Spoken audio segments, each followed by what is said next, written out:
தமிழக நிகழ்வுகள் சிலவற்றை சுருக்கமாக பார்க்கலாம். சிவகங்கையில் நடைபெற்ற பாரம்பரிய உணவு திருவிழா மற்றும் கண்காட்சியில் ஏராளமானோர் பங்கேற்றனர். தானிய உணவுகளை உண்பதால் ஏற்படும் பயன்களை இளைய தலைமுறையினர் அறிந்து கொள்ளும் நோக்கில் தமிழக அரசு சார்பில் இந்த உணவு திருவிழா நடத்தப்பட்டது. இதில் கலந்து கொண்ட ஏராளமானோர் பாரம்பரிய உணவுகளை உண்டு மகிழ்ந்தனர். தேனி மாவட்டம் பெரியகுளத்தில் மாநில லாரி உரிமையாளர்கள் சங்க செயற்குழு கூட்டம் நடைபெற்றது.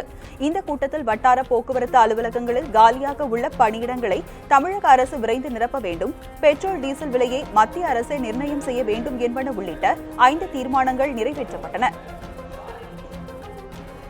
தூத்துக்குடி மாவட்டம் கோவில்பட்டியில் தேசிய ஊரக வேலைவாய்ப்பு திட்டத்தில் பணியாற்றிய பெண்கள் முறையாக ஊதியம் வழங்க வலியுறுத்தி ஊராட்சி ஒன்றிய அலுவலகத்தை முற்றுகையிட்டு போராட்டத்தில் ஈடுபட்டனர்.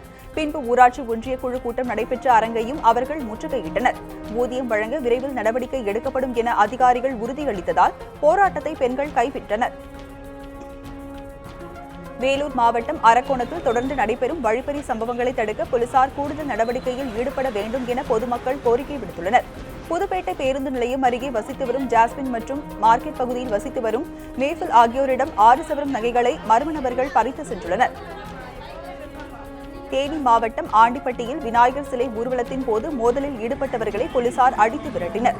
இந்து முன்னணி மற்றும் இந்து மக்கள் கட்சி சார்பில் நகரின் முக்கிய வீதிகளில் விநாயகர் ஊர்வலம் நடத்தப்பட்டது. இந்நிலையில் இந்து முன்னணி சார்பில் நடத்தப்பட்ட ஊர்வலத்தில் வாகனத்தை முந்தி செல்வதில் இரு பிரிவினரிடையே மோதல் ஏற்பட்டது. அப்போது அங்கிருந்த போலீசார் மோதலில் ஈடுபட்டவர்களை தடியால் அடித்து விரட்டியதால் பரபரப்பு ஏற்பட்டது.